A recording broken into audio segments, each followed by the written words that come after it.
रॉटन meet scandal ने कश्मीर को हिला के रख दिया है। पिछले 10 से 15 दिन में सबसे पहले अगर आप फूड सेफ्टी डिपार्टमेंट की बात करें तो एक शिकायत मिली और एक जगह छापे हुए और वहां से फ्रोजन रॉटन मीट और चिकन मिला और उसके बाद ये मुहिम बन गई। एक के बाद एक छापेमारी हुई। हर जगह से तकरीबन क्विंटलों के हिसाब से hundreds of KGs rotten meat और ऐसे ही जो है खासकर प्रोसेस्ड मीट बरामद हुआ और उसके बाद लोगों ने इस पूरे व्यवसाय को एक किस्म से बायकॉट कर दिया। शक पैदा हुआ और फिर थ्योरीज आई, अफवाहबाजी हुई कि यहाँ डॉग मीट भी मिल रहा है, डंकी मीट मिला है और उससे रिलीजियस एंगल भी इसमें आ गया। इस वक्त हम खयाम में है जो कि कश्मीर का बारबेक्यू स्ट्रीट माना जाता है। यहाँ पे जो पूरे दिन काफ़ी चहल पहल रहती थी। बारबेक्यू यानी कि अलग अलग किस्म का मटन चिकन का बारबेक्यू यहाँ मिलता है और लोग काफ़ी ज़्यादा पसंद करते थे। लेकिन पिछले 10 दिन से यहाँ सन्नाटा छाया हुआ है। ये लोग प्रोटेस्ट के लिए भी बाहर आए, इन्होंने प्रेस से भी बात की और इन्होंने कहा कि ये जो पूरा स्कैंडल हुआ है इस वजह से जो रेस्टोरेंट बिजनेस है वो ठप होकर रह गया है। पूरी घाटी में आपको ऐसा ही हाल मिलेगा क्योंकि लोगों का जो विश्वास था, जो ये मटन आता है या जो चिकन आता है, क्या ये हलाल है, क्या ये साफ़ है, कहाँ से आता है, वो पूरा जो विश्वास था वो हिल गया है। हम बात करेंगे यहाँ कुछ जो रेस्टोरेंट ओनर्स हैं या जो आउटलेट्स हैं, ये शाम के मौके पे यहाँ काफ़ी रश होता था लेकिन 80% जो हैं सेल्स गिरी हैं। अब इसका असर जो है इन पे हुआ है, हम इनसे बात करेंगे। हाँ जी, हाँ जी। आपका नाम? शाकिर फैज। शाकिर, आप कितने समय से यहाँ काम कर रहे हैं? मैं कम से कम 4-5 साल से। 4-5 साल से। तो ये बताइए, ये जो पूरा रॉटन मीट का स्कैंडल हुआ है, इतना ज़्यादा ये फैला है, लोगों का विश्वास बहुत हिला है, तो आपका काम कितना सफ़र हुआ? कम से कम 70 से 80% काम डाउन हुआ है इसकी वजह से। लोग अभी डर रहे खाने से। लोग वहाँ जो भी आता है पहले पूछता है कौन सा मीट है, ये क्या है, और आधे लोगों को बिल भी दिखानी पड़ती है।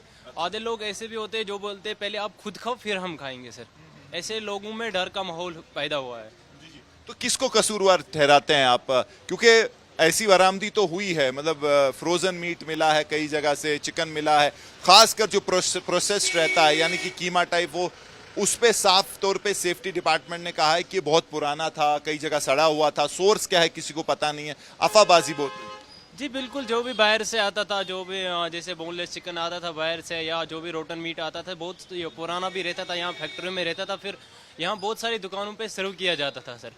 इसकी वजह से यहाँ पर जब फूड सेफ्टी डिपार्टमेंट ने इसका सेटअप उठाया तो लोग डरे हुए हैं। फूड सेफ्टी डिपार्टमेंट ने सीधे दिखाया कि कौन सा मीट क्या है और ऐसे तरह से लोग डरे हुए, फिर लोग खाने से। क्या लगता है अब ये जो इसमें तो सब पीस रहे हैं, कुछ लोगों ने गलत किया लेकिन आप जैसे लोग या बाकी जो अच्छे से अपना काम साफ सुथरे तरीके से करते थे, क्या इसका हल होगा? क्योंकि पूरी कमाई तो आपकी ठप हो गई।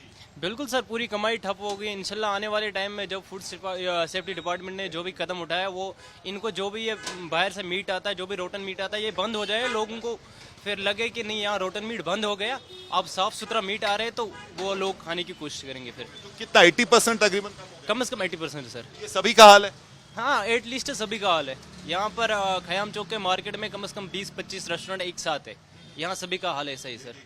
तो जैसे आपने सुना कि तकरीबन 80% जो है काम कम हुआ है, तो इससे आप समझ सकते हैं कश्मीर की अर्थव्यवस्था पहले ही हिली हुई थी। जो टूरिज्म का हाल हुआ पहलगाम आतंकी हमले के बाद, टूरिज्म ठप हो गया, अभी भी रिवाइव नहीं हो रहा है और उसके बीच रेस्टोरेंट्स का जो है काम एकदम से 80% तकरीबन कम हुआ है और अभी वापस वो विश्वास कैसे बंधेगा लोगों का कि साफ चीज़ वो खा रहे हैं? क्योंकि जिस तरीके का एक ब्लिट्जक्रीग आप इसको कहेंगे कि एक के बाद एक स्कैंडल, एक के बाद एक रिकवरीज, फिर कैसे फूड सेफ्टी डिपार्टमेंट ने जो है एडवाइजरी लोगों के सामने रखी, तो अब देखना यह है कि कैसे वो लोग इससे अलग होंगे जिन्होंने किया है और वो लोग कैसे सफ़र ना करें, क्योंकि सभी लोग इसमें जो है पिस रहे हैं। तो कश्मीर में फिलहाल वेजिटेरियन ट्रेंड बन रहा है, लोग वेजीज की तरफ जा रहे हैं क्योंकि मीट जो है, रॉटन मीट और जो सारी अफवाहबाजी हुई है उसके आसपास की, even dog meat, donkey meat यहाँ आया है, स्क्रैप्स यहाँ बाहर से आते थे, सड़ा हुआ आता था, तो उससे लोगों का भरोसा जो है बहुत बुरी तरह हिला है। कैमरा पर्सन तारिक लोन के साथ मीर फरीद, खयाम, श्रीनगर, आज तक।